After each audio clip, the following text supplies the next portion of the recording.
নমস্কাৰ ইউটিউবৰ সমূহ শ্ৰোতা দৰ্শকক বিলাসিত বৰফুকন মহাবিদ্যালয়ৰ তৰফৰ পৰা আদৰণি জনাইছোঁ। ঐতিহ্যমণ্ডিত শিৱসাগৰত অৱস্থিত বিলাসিত বৰফুকন মহাবিদ্যালয়ৰ মহিলা কোষৰ উদ্যোগত ৰাজনীতি বিজ্ঞান বিভাগৰ সহযোগত 7 দিনীয়া কাৰ্যসূচীৰে জেণ্ডাৰ সেন্সিটাইজেশ্যন বিষয়ৰ ওপৰত এলানি বক্তৃতামালাৰ আয়োজন কৰা হৈছিল। এই বক্তৃতামালাৰ ইতিমধ্যে 6 দিনীয়া কাৰ্যসূচীৰ অন্ত পৰিছে। এই 6টা দিনত যিসকল সন্মানীয় সমল ব্যক্তিয়ে আমাৰ অনুৰোধ ৰক্ষা কৰি তেওঁলোকৰ বহুমূলীয়া বক্তৃতাৰে আমাক উপকৃত কৰিলে, সেইসকল সন্মানীয় সমল ব্যক্তিলৈ আমি মহাবিদ্যালয়ৰ পৰিয়ালৰ তৰফৰ পৰা শলাগৰ শৰাই আগবঢ়াইছোঁ। আজি 7 দিনীয়া কাৰ্যসূচীৰ অন্তিম দিনত আহি উপস্থিত হৈছোহি। অন্তিম দিনৰ বিষয় হিচাপে roll of mother in child development, অৰ্থাৎ সন্তানৰ বিকাশত মাতৃৰ ভূমিকা বিষয় হিচাপে আগবঢ়োৱা হৈছে। এটা অতি সুন্দৰ বিষয়। সন্তান আৰু মাতৃ এই দুয়োৰে মাজত সৃষ্টিৰ পাতনিৰে পৰা এক নিবিড় তথা মধুৰ সম্পৰ্ক প্ৰবাহিত হৈ আহিছে। মানৱ জীৱনৰ সকলোবোৰ চৰিত্ৰৰ ভিতৰত মাতৃ আৰু সন্তান এই দুয়োটি চৰিত্ৰই শ্ৰেষ্ঠ আৰু সুন্দৰ বুলি ক'ব পাৰি।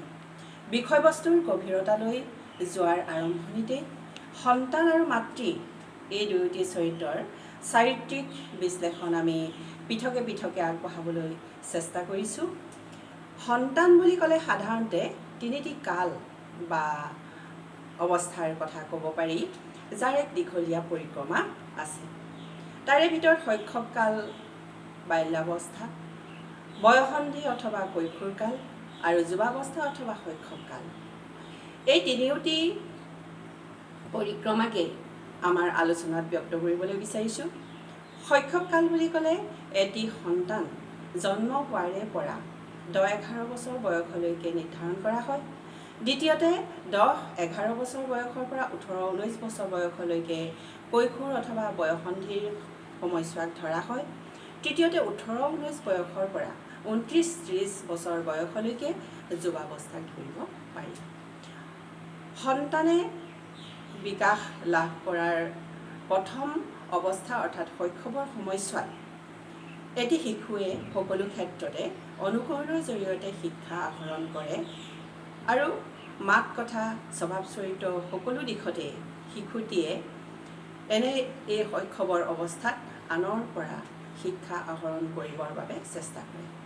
আনহাতে শৈশৱ অৱস্থাৰ পৰা আহি কৈশোৰ অথবা বয়সন্ধিৰ সময়ছোৱাত সন্তানৰ শাৰীৰিক মানসিক বিকাশে শিক্ষা আহৰণৰ দিশ সলনি কৰি তোলা দেখা যায়। সন্তান বিকাশৰ তৃতীয়টো ধাপ অৰ্থাৎ যুৱাৱস্থাত এটি সন্তানে নিজৰ শাৰীৰিক বৌদ্ধিক চেতনা বৃদ্ধিৰ জৰিয়তে বেলেগ দিশেৰে গতি কৰে।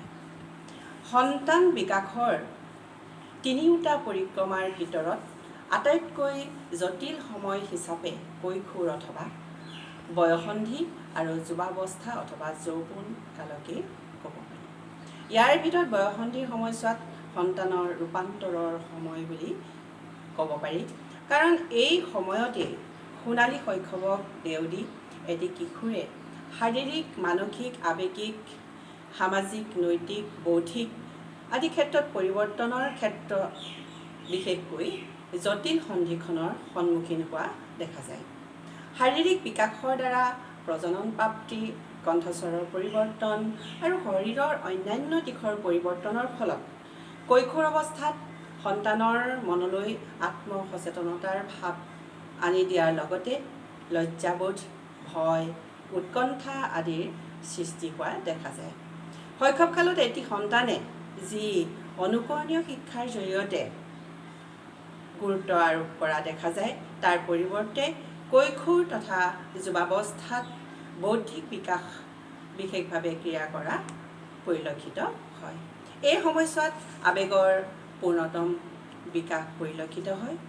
এনেধৰণৰ আৱেগিক বিকাশে সন্তানৰ মনত যি আলোড়নৰ সৃষ্টি কৰে তাৰ ফলত তেওঁলোকে কেতিয়াবা আশাবাদী আৰু কেতিয়াবা নিৰাশাবাদী হৈ উঠা দেখা যায়।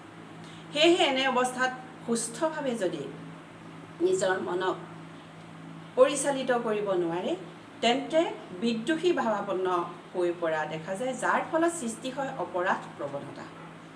সামাজিক বিকাশো বয়সন্ধি আৰু যুৱাৱস্থাৰ সময়ত এক লক্ষণীয় বিষয় বুলি ক'ব পাৰি। এই সময়তে সমনীয়াৰ সৈতে বন্ধুত্ব, দলীয় মনোভাৱ, সহযোগিতা আৰু প্ৰতিযোগিতাৰ ভাৱ গঢ়ি উঠা দেখা যায়। সেয়েহে সামাজিক প্ৰমূল্যবোধে সন্তানক ধনাত্মক আৰু ঋণাত্মক এই দুয়োটা দিশৰ প্ৰতি ধাৱমান কৰি তোলে। কিন্তু বহু ক্ষেত্ৰত এই সময়ছোৱাত সুশিক্ষিত কৰি গঢ়ি নুতুলিলে ধনাত্মক দিশতকৈ ঋণাত্মক দিশটোৰ প্ৰতিহে বেছিকৈ আকৃষ্ট হোৱা পৰিলক্ষিত হয়। ফলত সমাজৰ কীটস্বৰূপ সামাজিক ব্যাধি যেনে মাদক দ্ৰব্যৰ ব্যৱহাৰ, ড্ৰাগছৰ প্ৰতি আসক্তি, নিচাযুক্ত বিভিন্ন বস্তুৰ প্ৰতি আগ্ৰহ, সমাজৰ স্বীকৃত আচৰণৰ প্ৰতি অনীহা আদিয়ে সন্তানৰ জীৱনলৈ অমানিশা নমাই আনে। নৈতিক মতাদৰ্শৰ ক্ষেত্ৰতো এই সময়ছোৱাত বিশেষকৈ কৈশোৰ আৰু যুৱাৱস্থাত সন্তানৰ মন প্ৰভাৱান্বিত হোৱা পৰিলক্ষিত হয়। ধৰ্ম, দৰ্শন, মানসিক উৎকৰ্ষ, জীৱনৰ লক্ষ্য উদ্দেশ্য, জীৱন সম্পৰ্কে উপলব্ধি আদিয়ে সন্তানৰ মনত মানসিক দ্বন্দ্বৰ সৃষ্টি কৰে। কৈশোৰ আৰু যুৱাৱস্থাত সন্তানে পিতৃ মাতৃ তথা জ্যেষ্ঠজনৰ পৰা আঁতৰি আহি নিজ চিন্তা, নিজা যুক্তি বিবেচনাৰ জৰিয়তে এখন নতুন পৃথিৱীৰ সপোন ৰচনা কৰে। কেতিয়াবা তেওঁলোকৰ মনত জন্ম হোৱা অলীক কল্পনাই মন ভাৰাক্ৰান্ত কৰি তোলা পৰিলক্ষিত হয়। এনেধৰণৰ কল্পনাই কিশোৰ কিশোৰী তথা যুৱক যুৱতীৰ মনত বিভিন্ন যোগাত্মক আৰু বিয়োগাত্মক চিন্তাধাৰাৰ জন্ম দিয়ে। যোগাত্মক চিন্তাধাৰাই তেওঁলোকৰ মন সৃজনীশীলতাৰে গতিশীল কৰি তোলাত অগ্ৰণী ভূমিকা গ্ৰহণ কৰে। ইয়াৰ পৰিৱৰ্তে বিয়োগাত্মক চিন্তাধাৰাই সমাজত বেমেজালিৰ সৃষ্টি কৰা পৰিলক্ষিত হয়। ফলত তেওঁলোকে আদৰ্শ ব্যক্তি বুলি ভবা লোকসকলৰ পৰা অনুকৰণ কৰি নিজকে গঢ়ি তুলিবলৈ চেষ্টা কৰে। কেতিয়াবা তেওঁলোকৰ মাজত গঢ়ি উঠা আদৰ্শবাদ আৰু পৰিস্থিতিৰ সংঘাতে বাস্তৱ জীৱনত বিভিন্ন সমস্যাৰে ভাৰাক্ৰান্ত কৰি তোলা দেখা যায়।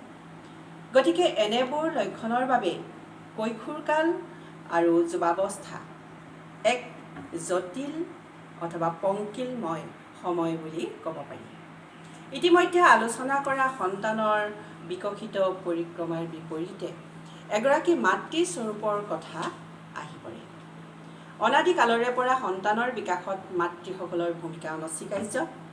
কাৰণ মানৱ সমাজৰ উৎপত্তিৰ কালৰে পৰা প্ৰতিজন শিশু, প্ৰতিগৰাকী যুৱক যুৱতী, প্ৰতিগৰাকী পুৰুষ নাৰীক এই পৃথিৱীত জন্ম দিছে একোগৰাকী নাৰীয়ে, যাক আমি সকলোৱে মাতৃ বুলি কওঁ, যি নাৰীয়ে যুগে যুগে সৃষ্টি কৰি আহিছে পৃথিৱীৰ অসংখ্য জনগণক।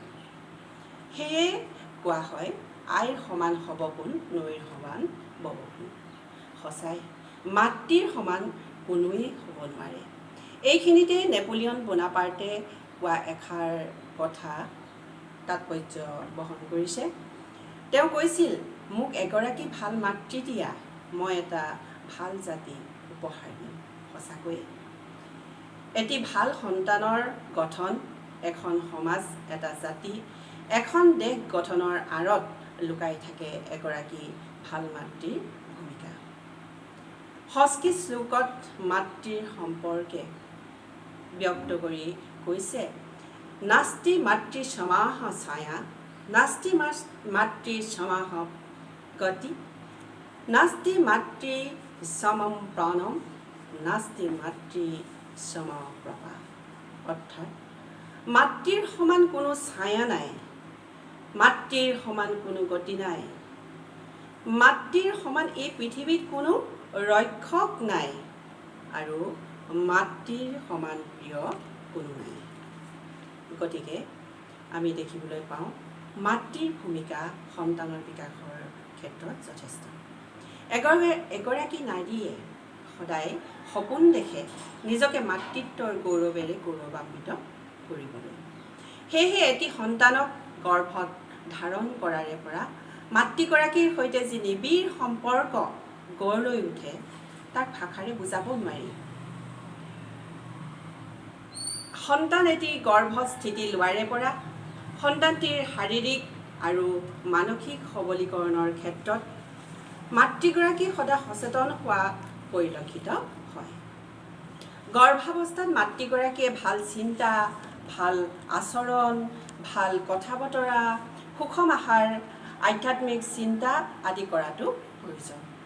কাৰণ এনে অৱস্থাতে সন্তানে মাতৃৰ পৰা জ্ঞান লাভ কৰিবলৈ সক্ষম হয়। মাতৃৰ গৰ্ভত সন্তানে লাভ কৰা জ্ঞানৰ চানেকিস্বৰূপে প্ৰহ্লাদৰ চৰিত্ৰ আৰু অভিমন্যুৰ কথা ক'ব পাৰি। কাৰণ দুয়োৱে মাতৃৰ গৰ্ভাৱস্থাতেই মাতৃৰ আচৰণৰ পৰা জ্ঞান লাভ কৰিছিল।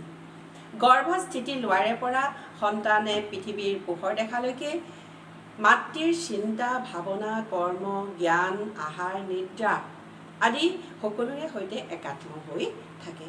এইখিনিতে মাতৃগৰাকী যদি সকলো দিশৰ পৰা গুণৱতী হয় তেন্তে সকলো সন্তানেই গুণৱন্ত হোৱাটো স্বাভাৱিক। এটি সন্তানে পৃথিৱীত ভূমিষ্ঠ হোৱাৰ লগে লগে এগৰাকী মাতৃয়ে কায়িক, মানসিক আদি সকলো ক্ষেত্ৰতে সবল ভূমিকা পালন কৰিব লগা হয়। কেঁচুৱা কালৰ কেঁচুৱাটিক ধুৱাই পখলাই চাফ চিকুণকৈ ৰাখি মাতৃদুগ্ধ পান কৰাই এক আত্মিক সম্বন্ধ গঢ়ি তোলাৰ লগতে মানসিকতা সবলীকৰণৰ ওপৰত মাতৃগৰাকীয়ে গুৰুত্ব আৰোপ কৰাটো প্ৰয়োজন। শাৰীৰিক বিকাশৰ ক্ষেত্ৰত মাতৃগৰাকীৰ ভূমিকা যথেষ্ট। কাৰণ সুস্বাস্থ্যইহে এটি শিশুক সকলো দিশৰ পৰা আগবাঢ়ি যোৱাত সক্ষম কৰি তোলে। শাৰীৰিক, মানসিক দুয়োটা দিশতে মাতৃগৰাকীৰ লগতে ঘৰখনৰ পৰিয়ালৰ লোকসকলে লগতে অভিভাৱক হিচাপে পিতৃ মাতৃয়ে গুৰুত্ব আৰোপ কৰিব লাগে। কাৰণ প্ৰতিটো সন্তানেই একোজন দেশৰ সুনাগৰিক তথা দেশৰ ভৱিষ্যত। গতিকে শিশুটিক শৈশৱৰ পৰা এনেদৰে গঢ়ি তুলিব লাগে যাতে সি দেশৰ এজন সুনাগৰিক হিচাপে নিজকে চিনাকি দিব পাৰে। সন্তানৰ শিক্ষাৰ কঠীয়াতলী হৈছে ঘৰখন। গতিকে বিদ্যায়তনিক শিক্ষা আৰম্ভ হোৱাৰ আগতেই ঘৰতেই সন্তানক শিক্ষা দিয়াৰ বিপৰীতে বিকাশৰ দিশে ধাবিত কৰা হয়। ঘৰখনৰ অন্যান্য লোকৰ লগতে অভিভাৱক হিচাপে পিতৃ মাতৃ দুয়োৱে সন্তানৰ বিকাশৰ প্ৰতি গুৰুত্ব দিয়াটো প্ৰয়োজন যদিও এইখিনিতে মাকৰ ভূমিকা অনন্য।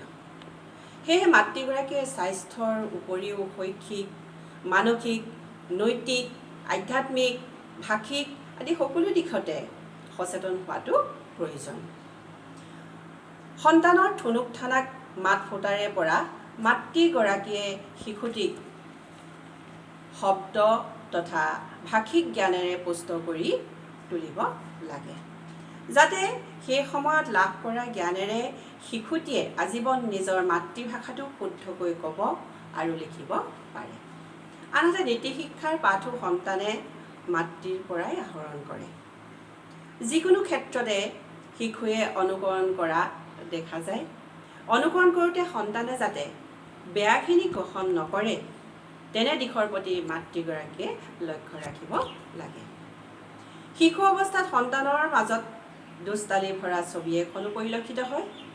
কিন্তু এই দুষ্টালিখিনি যাতে বেয়ালৈ ঢাল নাখায় তাৰ প্ৰতি মাতৃসকলে দৃষ্টি নিক্ষেপ কৰাটো প্ৰয়োজন। কৃষ্ণ চৰিত্ৰৰ মাজতো দুষ্টালি ভৰা ছবি এখন দেখা পাওঁ যদিও তাৰ আঁৰত এখন সুন্দৰ সংস্কৃতিবান ছবিও দেখা পোৱা যায়। গতিকে সন্তানক সংস্কৃতিৰ আদিপাঠৰ কঠীয়াতলী হিচাপে মাতৃগৰাকীয়ে ঘৰখনতেই দিয়া পৰিলক্ষিত হয়। মাত কথা, সাজপাৰ, খাদ্য, গীত মাত, সংস্কাৰ, শৈল্পিক ধাৰণা, সৌন্দৰ্যবোধ, মানৱতাবোধ, দেশাত্মবোধ এই সকলোবোৰৰে জ্ঞান যাতে সন্তানটিয়ে আহৰণ কৰিব পাৰে তাৰ প্ৰতি মাতৃগৰাকীয়ে দৃষ্টি নিবদ্ধ কৰিব লাগে। সন্তানক এনেবোৰ জ্ঞানেৰে সংস্কৃতিবান কৰি গঢ়ি তোলাৰ লগতে আধ্যাত্মিক জ্ঞান দিয়াটো অতিকে প্ৰয়োজন। আধ্যাত্মিক জ্ঞানে শৰীৰ আৰু আত্মাৰ চেতন সম্পৰ্কে উপলব্ধি কৰোৱায়। গতিকে আত্মিক উপলব্ধিৰে কেনেকৈ এটি সন্তানে মানসিক শান্তি তথা তৃপ্তি লাভ কৰিব পাৰে সেই সম্পৰ্কে মাতৃগৰাকীয়ে দৃষ্টি নিক্ষেপ কৰাটো অতিকে প্ৰয়োজন। আনুষ্ঠানিক শিক্ষাই এটি সন্তানক ভৱিষ্যতে জীৱনৰ বাবে গঢ়ি তোলাৰ ক্ষেত্ৰতো ঘৰখনৰ লগতে মাতৃগৰাকীৰ দায়িত্ব থাকে। গতিকে সন্তানৰ আনুষ্ঠানিক শিক্ষাৰ প্ৰতি মাতৃগৰাকীৰ লগতে অভিভাৱকসকলে গুৰুত্ব দিব লাগে। যিদৰে বহিমাক খেৰসুতীয়ে আইতাক হিচাপে পিতৃ মাতৃৰ ভূমিকা পালন কৰি 12 বছৰ বয়সত শংকৰদেৱক মহেন্দ্ৰ কন্দলীৰ টোলত নাম লগাই দি এজন মহাপুৰুষৰ জন্ম দিছিল। শৈশৱ কালৰ পৰা যুৱাৱস্থালৈকে মাতৃগৰাকীয়ে সন্তানক প্ৰয়োজনীয় গুণেৰে এজন সুনাগৰিক কৰি গঢ়ি তোলাটো কৰ্তব্য। সকলো সন্তানকে মাতৃগৰাকীয়ে সৎ পথেৰে আগুৱাই নিবৰ বাবে বিশেষ ভূমিকা লোৱাটো প্ৰয়োজন। ঘৰখনত যদি প্ৰতিকূল পৰিস্থিতিয়ে বিৰাজ কৰে তেন্তে তাৰ বিপৰীতে এটি অনুকূল বাতাবৰণ গঢ় দি সন্তানক প্ৰতিটো মুহূৰ্ততে সৎ চিন্তা, ভাল আচৰণ, আধ্যাত্মিক চিন্তা, ভাল কথা বতৰা, নৈতিকতাবোধ, মূল্যবোধ সম্পৰ্কে ঘৰৰ অন্যান্য লোকসকলৰ লগতে মাতৃগৰাকী সদা সচেতন হোৱাটো প্ৰয়োজন। সংস্কাৰ সম্পৰ্কে সন্তানক মাতৃগৰাকীয়ে যদি জ্ঞান দিয়ে তেন্তে সেই সন্তানে কেতিয়াও নিজা সংস্কাৰ এৰি কুকৰ্মত হাত দিব নোৱাৰে অথবা তেনে কৰ্মৰ কথা ভাবিবই নোৱাৰে। মাতৃগৰাকীয়ে স্নেহৰ বান্ধোনেৰে সন্তানক সুশিক্ষিত কৰি গঢ়ি তোলাৰ লগতে সংস্কৃতিবান কৰি গঢ়ি তোলাটো প্ৰয়োজন। মৰম চেনেহ, প্ৰেম ভালপোৱা আদিৰ সৈতে পৰিচিত কৰাই দি মাক আৰু সন্তানৰ মাজত মধুৰ সম্পৰ্ক গঢ়ি তোলাটো প্ৰয়োজন। বন্ধুত্ব তথা প্ৰেমভাৱে সন্তানক মাকৰ কাষ চপাই আনিবলৈ সক্ষম হয়। এনেদৰে শাৰীৰিক, মানসিক, নৈতিক আদি শিক্ষাৰ লগতে শালীনতা বজাই ৰাখি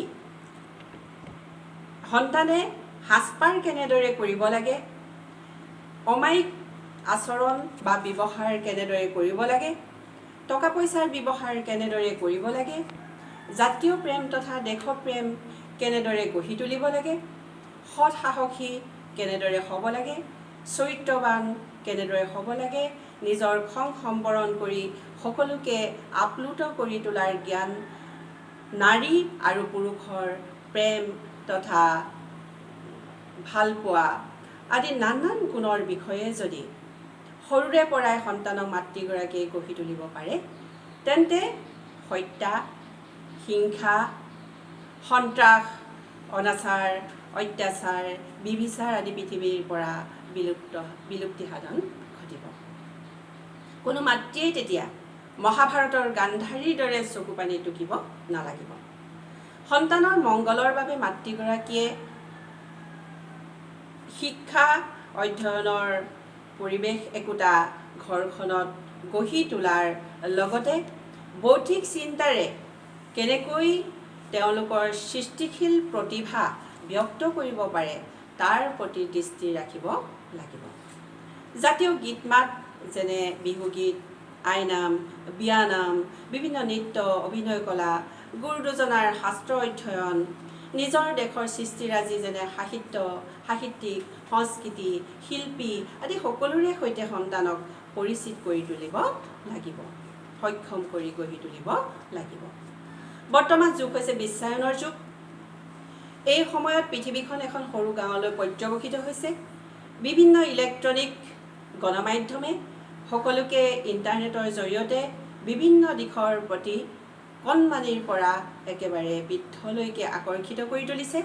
গতিকে ঘৰখনৰ সকলো লোকৰ লগতে পিতৃ মাতৃ এই ক্ষেত্ৰত সদা সচেতন হোৱাটো প্ৰয়োজন। ইলেক্ট্ৰনিক মাধ্যমৰ পৰা বিশেষকৈ তাৰ আকৰ্ষণীয়তাৰ পৰা আঁতৰাই আনি সন্তানৰ মনত কৰ্ম সংস্কৃতিৰ জন্ম দিব লাগিব। যি কৰ্ম সংস্কৃতিয়ে সন্তানক সকলো দিশতে কৰ্মযোগী কৰি গঢ়ি তুলিবলৈ সক্ষম হয়। আনহাতে এই বৰ্তমান সময়ত বেছিভাগ নাৰীয়েই যিকোনো চৰকাৰী বেচৰকাৰী কামত ন্যস্ত হৈ থকা দেখা যায়। সেইসকল নাৰীয়ে তেওঁলোকৰ কাৰ্যালয়সমূহত নিজা কৰ্তব্যৰ উপৰিও সন্তানক যিমান পাৰে সময় দিয়াটো প্ৰয়োজন। যিখিনি সময় ঘৰত থাকে সেই সময়ত সিহঁতক কেতিয়াও নিজৰ পৰা দূৰত ৰাখিব নালাগে। মৰমেৰে সিহঁতৰ কথাবোৰ, সিহঁতৰ আবদাৰবোৰ শুনি তাৰ সমাধান কৰিবলৈ চেষ্টা কৰিব লাগে। বৰ্তমানৰ ল'ৰা ছোৱালী অতি আৱেগিক, সেয়েহে স্নেহৰ বাকজৰীৰে আপ্লুত কৰি সকলোকে মাতৃগৰাকীয়ে এজন সুসন্তান, সুনাগৰিক কৰি গঢ়ি তুলিলে আমাৰ দেশ, আমাৰ পৃথিৱী হাবিগুচি ফুলনি বাৰী হ'ব। প্ৰতিগৰাকী মাতৃয়ে যদি সন্তানৰ এনে যত্ন লয় তেন্তে পৃথিৱীত আৰু কোনো দুষ্কৃতিকাৰীয়ে জন্ম নহ'ব আৰু কোনো বৃদ্ধাশ্ৰমৰে প্ৰয়োজন নহ'ব। দেশ হৈ উঠিব জয় জয়ময়। আলোচনাৰ বক্তৃতামালাৰ শেষত মই আনন্দ চন্দ্ৰ আগৰৱালাৰ মৰমৰ আই কবিতাটিৰ জৰিয়তে মোৰ এই বক্তব্য সামৰিবলৈ বিচাৰিছোঁ। তেওঁ মৰমৰ আই কবিতাটিত লিখিছিল, কোনে মোক তুলি তালি কৰিলে ডাঙৰ, মৌসনা মিঠা মাতে পাহৰি ভাগৰ, কৰিছিল স্নেহ মোক দুগালত চুমা খাই, তেওঁৱে মোৰ পূজনীয়া মৰমৰ আই। মোৰ প্ৰতি এনেজাৰ মৰম অসীম, কেনেকৈ সিজনাক মই পাহৰিম, চেনেহ ভকতি মোৰ বাহক সদায়, তজু চৰণত হেৰা মৰমৰ আই। এইখিনি কৈ আজি মোৰ বক্তব্যৰ সামৰণি মাৰিছোঁ। শেষত পুনৰবাৰ সকলো সমল ব্যক্তিলৈ ধন্যবাদ তথা শলাগৰ শৰাই আগবঢ়াইছোঁ। আনহাতে বিলাসিত বৰফুকন মহাবিদ্যালয়ৰ সন্মানীয়া অধ্যক্ষা দীপালী নেওগ বাইদেউলৈও এই আপাহতে মই শ্ৰদ্ধা নিবেদন কৰিছোঁ আৰু লগতে কাৰিকৰী দিশত ইনফৰমেশ্যন টেকন'লজিৰ অধ্যাপক বিদ্যুৎ কোঁৱৰে এই বক্তৃতা বিশেষকৈ 7 দিনীয়া কাৰ্যসূচীক বক্তৃতামালাৰ কাৰ্যসূচীক আগবঢ়াই নিয়াৰ ক্ষেত্ৰত সহায় সহযোগিতা আগবঢ়োৱাৰ বাবে তেওঁক আন্তৰিকতাৰে ধন্যবাদ জনাইছোঁ। লগতে বিলাসিত বৰফুকন মহাবিদ্যালয়ৰ মহিলা কোষ আৰু ৰাজনীতি বিজ্ঞান বিভাগক মই ধন্যবাদ জনাইছোঁ মোক আজি এইখিনি ক'বৰ বাবে সুবিধাকণ দিয়াৰ বাবে। আৰু সদৌ শেষত ইউটিউবৰ সমূহ শ্ৰোতা দৰ্শকলৈ ধন্যবাদ জনাই মোৰ আজিৰ বক্তৃতা ইমানতে সামৰণি মাৰিছোঁ। ধন্যবাদ।